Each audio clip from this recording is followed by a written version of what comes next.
sa akin. Ang requirements lang po natin ay reservation fee na 10,000 pesos. Ang 10,000 pesos na yun na reservation fee ay deductible po yan sa total price ng machine.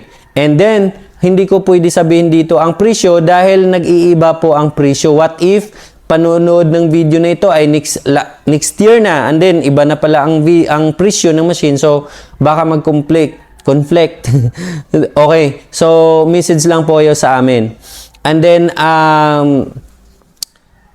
magpadala kayo ng valid ID, and then complete delivery address, contact number, and then schedule ng delivery. Dahil kami mismo yung magdi-deliver sa inyo. At pwede naman po COD or cash on delivery ang bayad ng machine. Sa ngayon po, wala po tayong installment terms dahil cash basis lang po tayo. Again, nagdi-deliver kami kahit saan sa Pilipinas.